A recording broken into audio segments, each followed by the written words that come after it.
घोटाला और घोटाला, हर राज्य में घोटाला है। जहां बीजेपी की सरकार है वहां घोटाला ही है। ये अब 12 साल के बाद तमाम चीजें बाहर निकल के आ रही हैं। अब तक ये होता था कि करप्शन फ्री, करप्शन तो होने ही नहीं देंगे क्योंकि बीजेपी की सरकार है, नरेंद्र मोदी का शासन है। जहां जहां डबल इंजन की सरकार होगी वहां सुशासन होगा, राम राज्य होगा, एक पैसा इधर से उधर नहीं होगा, सारा पैसा योजनाओं में लगेगा, परफेक्ट देश हो जाएगा, स्मार्ट सिटीज बन जाएंगे, देश विकास की राह पे आगे निकल जाएगा।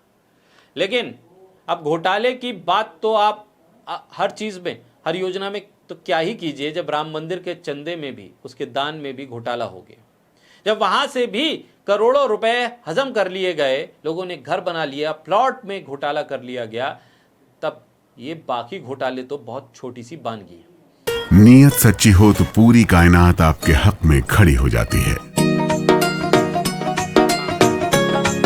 ਮਾਨ ਸਰਕਾਰ ਨੇ ਨਹਿਰੀ ਪਾਣੀ ਦੀ ਸਮੱਸਿਆ ਨੂੰ ਨਜਿੱਠਣ ਵਾਸਤੇ ਬਹੁਤ ਵਧੀਆ ਕੰਮ ਕੀਤੇ ਆ। ਸਾਡੇ ਖੇਤਾਂ ਨੂੰ ਪਾਣੀ ਪੂਰਾ ਲੱਗਣ ਲੱਗ ਪਿਆ ਜੀ। माझा, मालवा, दुआबा और पुआध के इलाके दुआएं दे रहे हैं।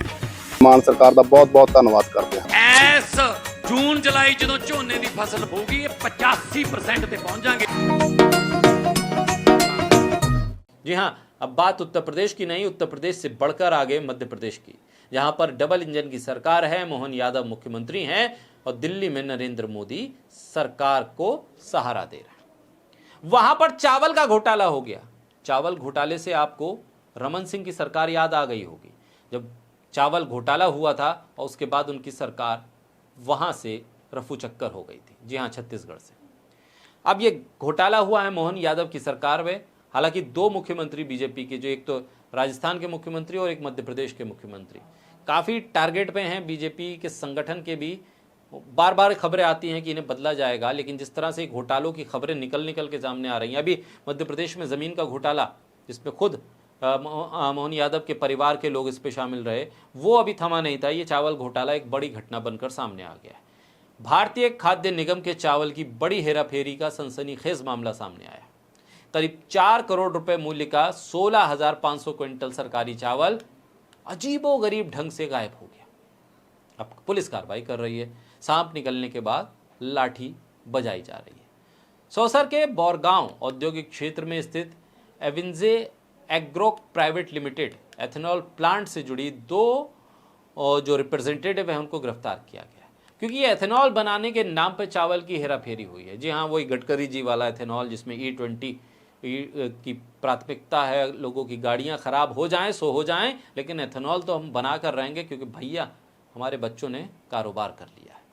पकड़े गए आरोपियों का नाम है राहुल प्रताप और राकेश श्रीवास। अब ये राहुल प्रताप और श्रीवास की जगह फर्ज कीजिए कोई और नाम होता, कोई मुसलमान होता, तब तो बवंडर हो गया होता।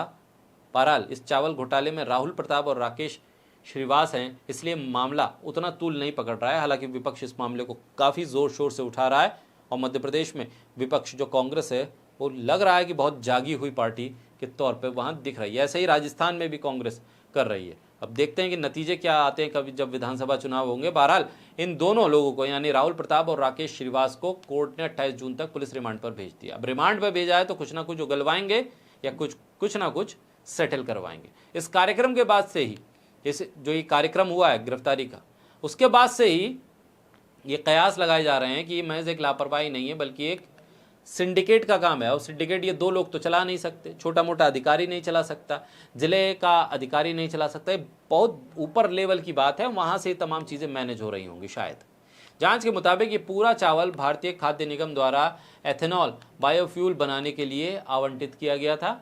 अप्रैल से जून के बीच कुल 44 ट्रकों में भरकर इस अनाज को बालाघाट से सौसर स्थित प्लांट के लिए रवाना किया गया। सरकारी दस्तावेजों और परिवहन रिकॉर्ड में तो इन ट्रकों की आवाजाही दर्ज की गई, लेकिन असलियत में हजारों क्विंटल चावल कभी अपने तय ठिकाने यानी प्लांट तक पहुंचा ही नहीं। करोड़ों रुपए के इस घोटाले के उजागर होने के बाद खाद्य विभाग, परिवहन व्यवस्था और एथेनॉल प्लांट के प्रबंधन की कार्य प्रणाली पर गंभीर सवाल खड़े हो रहे हैं। जो लोकल लोग हैं उनका कहना है कि जब 3 महीने तक लगातार हजारों क्विंटल अनाज गायब होता रहा तो निगरानी वाले अधिकारियों और फ्लाइंग स्क्वाड को इसकी भनक क्यों नहीं लगी। भाई लगती कैसे जब भनक लगने ना दी जाए, इसके लिए जेब भारी कर दी गई हो।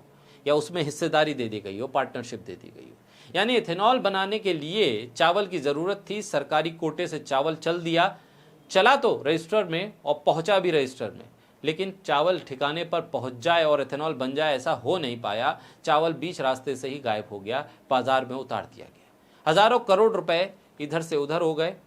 4 करोड़ रुपए की कीमत की हेराफेरी हुई है। अब 4 करोड़ कहाँ कहाँ बटे हैं, ये बड़ा सवाल है। सवाल ये भी है कि 16,500 क्विंटल चावल से कितना एथेनॉल बनता और उस एथेनॉल को कहाँ कहाँ सप्लाई किया जाता। शायद वो पेट्रोल एथेनॉल मय होने से बच गया जो 16,500 क्विंटल सरकारी चावल से बन पाता। अब ऐसे में सवाल ये भी है कि सरकार अपना चावल, वो चावल जो गरीब, जो इस देश के नागरिक हैं, जो बिलो पॉवर्टी लाइन में हैं, उनके लिए आता है, उनके लिए इकट्ठा किया जाता है कि वो अपना पेट भर सकें, आप एथेनॉल बनाने के लिए क्यों दे रहे हैं? एथेनॉल बनाने वाली कंपनियां बाजार से चावल ले सकती और दूसरे माध्यम से वो तमाम चीज़ें इकट्ठा कर सकती हैं कि एथेनॉल वो बना पाएँ, बायोफ्यूल वो बना पाएँ। 16,500 क्विंटल सरकारी चावल से कितने लोगों का पेट भरता, कितने लोगों तक ये अनाज पहुंच जाता, इसकी आप कल्पना कीजिए। आखिर सरकार क्यों इस बात पर जोर दे रही है कि एथेनॉल ही सरकारी चावल से बनेगा? आप उन कंपनियों से कहिए जाएं, मंडी में जाएं और वहां से चावल खरीदें और फिर बनाएं एथेनॉल। आप सरकारी रेट पर सरकारी चावल, वो चावल जो आम भारतीयों के लिए था, गरीब भारतीयों के लिए था, बिलो पॉवर्टी लाइन लोगों के लिए था, वो एथेनॉल बनाने के लिए क्यों खर्च कर रहे हैं? उस एथेनॉल का फायदा उन बिलो पॉवर्टी लाइन के लोगों को क्या हो पाएगा? क्या उनका पेट भरेगा या उस एथेनॉल से होने वाली कमाई का कुछ हिस्सा उन्हें मिल पाएगा?